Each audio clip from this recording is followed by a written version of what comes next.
Okay, thank you.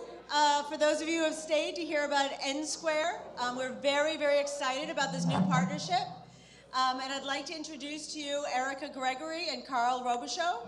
Erika was brought in to lead a coalition of funders aimed at bringing innovation and awareness around the issues around nuclear weapons. The collaborative is a very impressive group of funders, including Carnegie Corporation, Hewlett Foundation, MacArthur Foundation, Plowshares, and the Skoll Global Threats Fund. Erika is heading the initiative, and Carl is Program Officer for International Peace and Securities. So we are very excited to have them here today. We launched a new program. Can I ask everyone outside, please, to take it upstairs? Get out of here!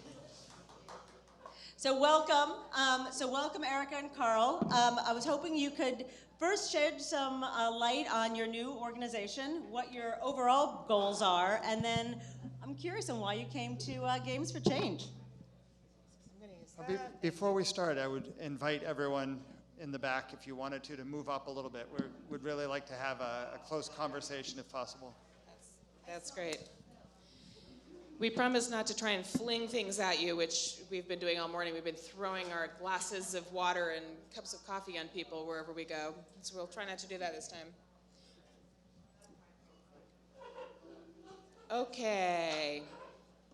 Excellent. Okay, so the question, if I could remember the question you just asked me, what is this new initiative? Is that what you asked? Why don't you give some context and how you came together, how long this has been in formation? Okay, your good. goals. So I'm actually going to ask Carl to kick us off since I'm sort of the new person about this issue, and I'm happy to talk about the challenge, but I think Carl should give you a little bit of the background as somebody who actually has deep expertise in this field.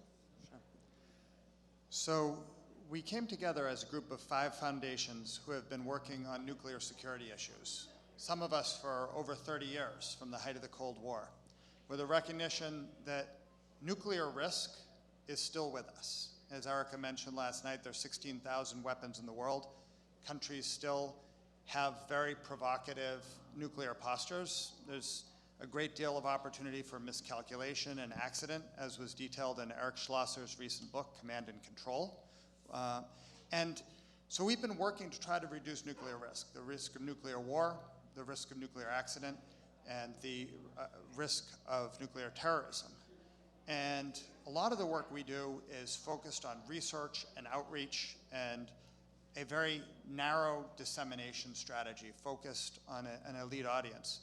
But we also recognize that things were changing very quickly in the information space, in the way that policy gets done, in the way to reach the public, and the way the public understands issues. And we weren't breaking through the noise. You think about the threat of nuclear annihilation. It's one of the greatest threats that faces human civilization. And yet very few people consider it as an important cause that they're aware of, that they're interested in, that they're willing to devote themselves to. And so we started N Square as a way to restart that conversation and try to understand where the gaps were, and both in terms of the tools that we were using and the ways that we were talking about these issues, and the types of messages, and also understanding how do you activate and sustain public engagement on these issues. So Erika is someone who has created innovation in a number of different sectors. If you ever have the chance to talk to her, her life is like a travelogue of interesting ideas and interactions. So we brought Erika in, and we're looking to have a conversation about using some new tools, and we think games are one of them. So that's a nice introduction, because I've always thought it would be fun to be a travel writer, so maybe that'll be my next career. But so I come to this, I was interested yesterday when we were at wherever we were for one of the sessions, and Skirball. What was that? You were the Skirball. Right? I was the Skirball, yes. I don't know, I'm kind of lost in space and time. But I looked across the way, and I realized I was looking at the dorm room that I had at Weinstein Dormitorium 35 years ago. So I remember being in that room the night that John Lennon died. And I was here because I was studying drama, which was how I got started. And so in terms of storytelling, my interest in what we could do in the world to connect with each other about big issues that matter really began 35 years ago right here in Washington Square. And I was never really satisfied that sort of the traditional theater was necessarily the forum for getting to people to connect about the most important issues for reasons I won't go into now. But I've always been interested in what happens when you take people from the theater, from other storytelling media, social scientists, subject matter experts of different kinds, designers who know an awful lot about creative problem-solving methodologies, and smash them all together to see what comes out of it. So essentially, N Square is an initiative that's about creating a nuclear public square, reigniting public imagination about nuclear weapons. We were talking about this morning, that I think in a way we unconsciously conflate the greatest existential problems we face. Number one, we're all gonna die. And number two, we live with nuclear weapons threat.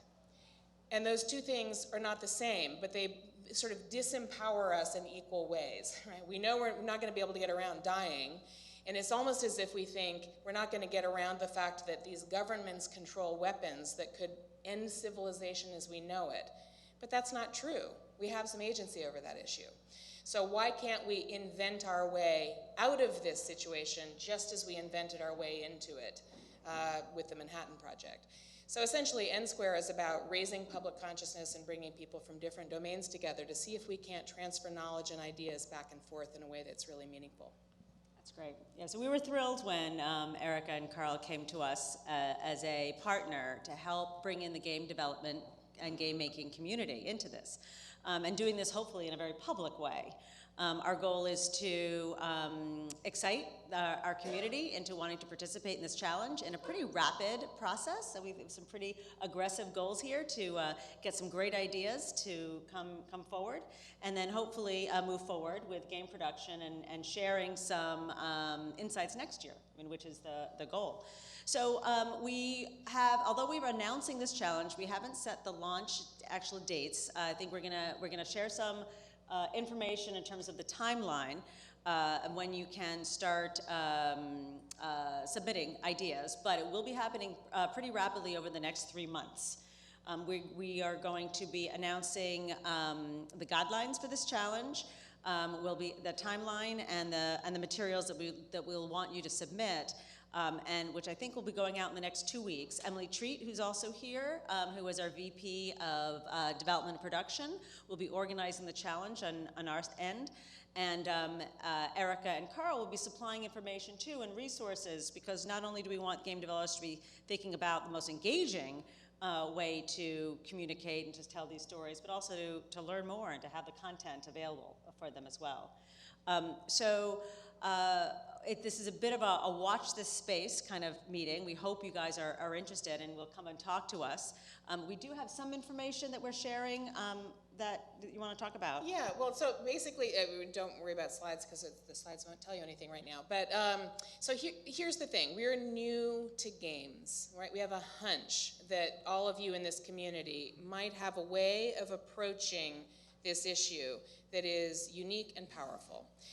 But we need to be educated about how best to position this challenge so that you can address it. Yeah? So we're interested in even just a few minutes of dialogue with you now about how to formulate this challenge. What would pique your interest, recognizing that yes, there will be an award for the most compelling possible concept, and we're going to be getting some help from Susanna and Asi about that adjudication process. But I'm just really curious to hear from you to get us started. What would make you say yes to a challenge about nuclear weapons? So we've got a hand up. Could you define the goals and how we measure the kind of change we're looking for in terms of like awareness or action? Yes. I'm going to just direct that a little bit more to perhaps you can talk a little bit about the demographics that you're looking to reach and some of the challenges that we've spoken about in previous conversations around the barriers. And why there aren't young people as involved in this issue, and perhaps that games is a way to connect with that demographic and perhaps solve some of those problems. Sure. Do you want to kick us off? Okay, great. So as I said before, I'm maybe 8 or 9 months into this initiative right now. But what's clear is that when I do a survey of the nuclear security field, it is largely without offending anybody. It is largely older white men working in this field. There's a kind of an interesting resurgence of young women getting interested in nuclear security. That's something that we've been kind of interested to note. I don't know if some of you have followed Valerie Plame's career. Valerie Plame was the CIA operative who was outed. All of her work actually was about nuclear proliferation. And so Valerie, now that she's a sort of a citizen, has been quite involved in the question of what the next generation of innovators will look like about nuclear security. She's very keen to get young women involved in the field. So we're noticing that there might be a sort of an interesting shift, possibly afoot, but we know that we're not reaching the people we want to reach with this issue through the typical policy preparation channels, career channels. We're interested in what happens when people who don't think of themselves as policy wonks get interested in this issue. When people who think that their career is going to be, for instance, in game development or in some other sphere entirely, say, gee, this is an issue that I care about. I can attach my own expertise and my own life experience to this issue, versus those people who've already self-selected to, say, work on international policy. So the demographics we're really interested in, I would say, and this is not exclusive, but is millennials who will be influencers over the course of their careers, but not necessarily those people who are looking at careers in government. And I don't think we've decided yet, but I could see this being either something more for the consumer market or something for the education market. I could see a possible game coming out of this for use in classrooms, maybe something scenario-based and tied to a curriculum, or something that consumers would pick up and play because it's really compelling and interesting. Hi, I'm Jean-Michel. I'm the president of Games for Change in Europe. Hi. And I wanted to know if your challenge was national or international, because for example, we've been organizing massive demonstration in Germany against nuclear energy. And I don't know if you would be interested in the European approach as well, or is it only national? So two things. One, we're not specifically focused on nuclear energy. We really want to hone in on the weapons. And obviously there's a connection between the dual-use technologies that are used in nuclear energy and nuclear weapons, but it's a complicated issue. And I think we really want to hone in on the threat of nuclear war and the threat of nuclear terrorism. In terms of international versus the US, I think we're open to international. I think we'd love to engage international audiences on this and find ways to have that conversation of the type that was discussed yesterday. That's great. So we will loop you in, Jean-Michel. And I will just follow up on Carl's answer to say we were both at a conference in Vienna in December where it was clear that something is happening in Europe about nuclear weapons right now in a way that may not be quite translating to the United States yet, which is about the humanitarian framing of this issue and the fact that we now have 70 years worth of scientific evidence about the planetary and humanitarian consequences of even testing these weapons. So I think the fact that you bring that European perspective and maybe there's a zeitgeist that you're tapped into, I think is actually quite interesting for us. Yes? Understand that nuclear security is different from nuclear energy, but how we got into the situation with both is that, as you said, we invented ourselves into it. And this is an amazing time to be alive in terms of discovering particle physics. And so would it not be fun and engaging to approach it that way so that maybe we could undo some things, maybe reverse time in a game or something, so that rather than like try to take all the nuclear weapons and put them into a black hole, we could just maybe try to take them apart, decommission them somehow. I don't know. Do you have a follow-up on that? Or okay, so Carl, did you want to respond to that? Yeah, I mean, I think that there's all sorts of possibilities I could imagine within gameplay and different scenarios, right?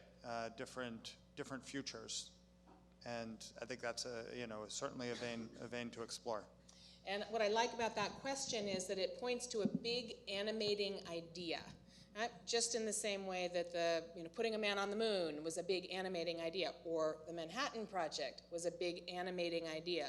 Is there a way that a game could point to a positive aspiration versus, for instance, terrifying people about the situation we're in? Yeah. I think in terms of to scale, the question I have is, do you have, I guess, the kind of partnerships possible to make something that would be not just global but inclusive, that might be an app, that might connect people together, that might be petition-driven type of level, and that like participation on a much, much higher level where you need kind of support from infrastructure partners? It's a great question. Yeah, I think that we're putting this out as a challenge to see the concepts that emerge. There are 5 foundations that are involved in this initiative, and then there's the 6th entity, which is N Square itself.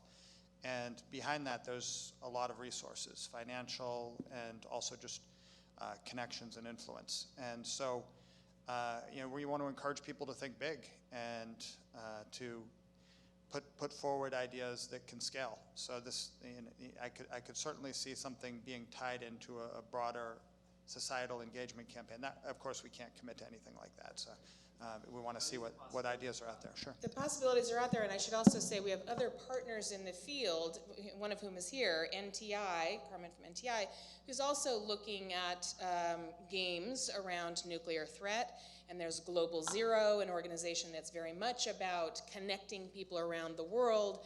And so I think we'd be very receptive to ideas about how games or apps might help the entire community. It's not about N Square doing something, it's about how we can catalyze something bigger than the sum of its parts. So there was a hand here, and then I think in the back I have you too, but let's go here and then there. I just wanted to piggyback on that a little bit. I'm Evan, I'm a creative director at Fissile, which is a digital engagement agency, and I'm wondering if the challenge is going to be framed in such a way that games would be an integral part of an integrated solution set. And it seems like the answer might be yes, but in terms of thinking a game could be a component of a campaign that social involved, thinking much more expansively about what the challenge is and what the solutions might be great for the challenge. Well, I think one thing that you've just pointed out is that if we put this challenge out there and you were to respond in a way that reframes our challenge by saying, look, you really ought to look at this as a more integrated campaign, we would be very interested in that. Right? So please, if you in fact respond, help us make our challenge better than it might have been when we started. Yeah. Did you have your hand up? I think it's probably a related thing. Do you want to frame this so that somebody does something about non-state actors or nuclear terrorism that doesn't cover disarmament, or somebody does disarmament that doesn't cover the other? Is that all right, or is it? In my view, it is. I think that that's something we'll need to decide. But those are the 2 challenges facing our community, and I could see 2 very different types of games emerging from those 2 different challenges. I think we're open to both. I mean, I think that there are pretty compelling ways to look at both of those challenges and create games around them. And I think that within the challenge, we can be open to that. I think this is also fair to say that although this challenge will ultimately result in a winner, what I think your bigger goal is to have a pool of fantastic games and interactive, options. So it is a very likely outcome that several things eventually materialize than just a single game. Related to this, the question of crowdsourcing, there's so many things that lead to better results when somebody issues an invitation for others to do something. Probably the local example here, it would be the MTA with its challenges over the past couple of years. So you got all this data. Well, tell us how you would present this. And they got incredible apps that people developed. And so something that asks for ideas from the public is I think could inherently lead to, it may be part of a larger, program that you're doing. It doesn't have to be the whole thing, but it's certainly something that has a crowdsourcing component, something that says, here's a bunch of stuff, and how can this be made into some compelling thing, and put it out there, and incredible stuff will come in if it's done right. I don't know if there are other examples that people would cite, but definitely the MTA example is spectacular. Yeah. That's great. It's a great suggestion. Thank you for that. And so both behind you and in front of you, I think people also have their hands up. Oh, yeah, great. There's no way back behind you. So there's been a lot of talk about like measuring impact.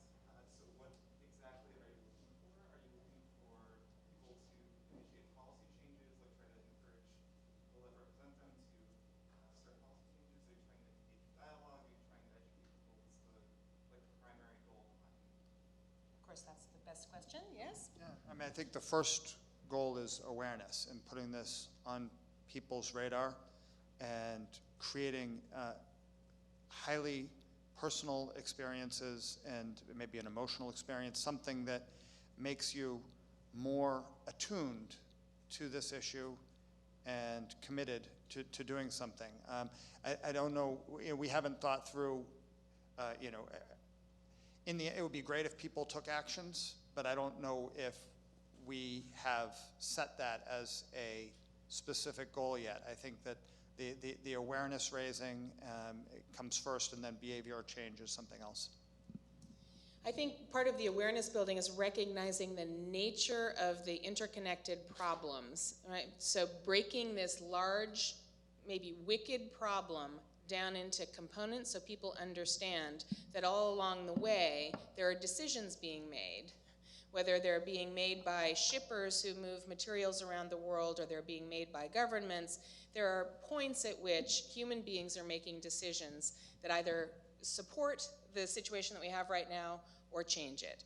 And I think that's the most important awareness probably people could get. And with most games, or with many games for change, the number of people who hear about the game and talk about the game and the conversation it starts is larger than the number of people who will actually download and play that game, right? And so part of this is having that broader conversation as well, producing something that creates buzz, creates interest. We have time for one more question, I think, over here. It strikes me you're at the right time and the right place. Since whether there's a deal with Iran or not, there's an arms race about to break out in the Middle East, probably a 5-point arms race. And there's probably an arms race about to break out in Asia as well. So you sit at a tremendous moment of increasing awareness and importance. The second is that you come to an organization that has us in Europe as the CEO. He wrote a game called Peacemaker, which you're probably aware of, which attempts through a series of constraints to solve the Middle East problem, two-state problem, not the Middle East problem, just a two-state problem, which is incredibly engaging. So my piece of advice to you would be to go after awareness and engagement. I might quantify it. I would aim big. It's the right moment, the right place. And I would think about trying to seed teams, if you possibly can, who know what they're doing. There's a long tradition of strategy games Yes. in the video game community. It works perfectly on questions of how to prevent a nuclear holocaust. There's a long tradition of action games, which can speak very well to the experience of people dealing in a circumstance where there's a nuclear holocaust. So you've got, I think, a tremendous opportunity, definitely at the right place. Probably 5,000 people read Schlossberg's book, and nobody remembers it.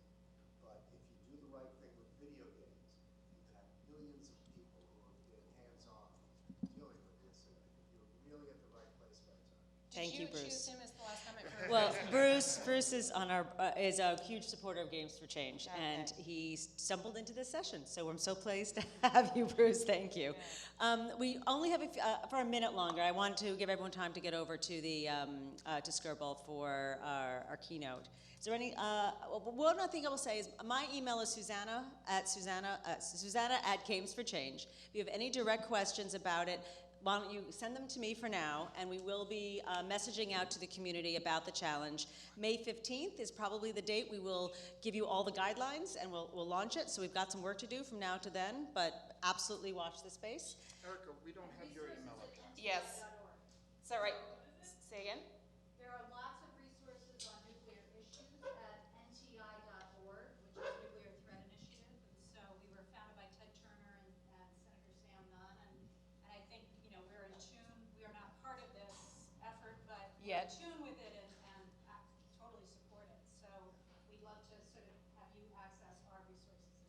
The other thing is that the lovely and talented Morgan, who's sitting in the front row, actually brought her business cards from N Square, unlike me. And so if you'd like a business card, I'll also find I noticed there was I'll put our email address up on a piece of paper. I'll dash and do that right now and put it on the wall. Okay, and please give us your cards if you'd like us to stay in touch. Are you here for the rest of the afternoon? We are here for the rest of the afternoon. Okay, great. Thank Yeah. you all so much for Thanks joining coming. us. And I'll do that right now.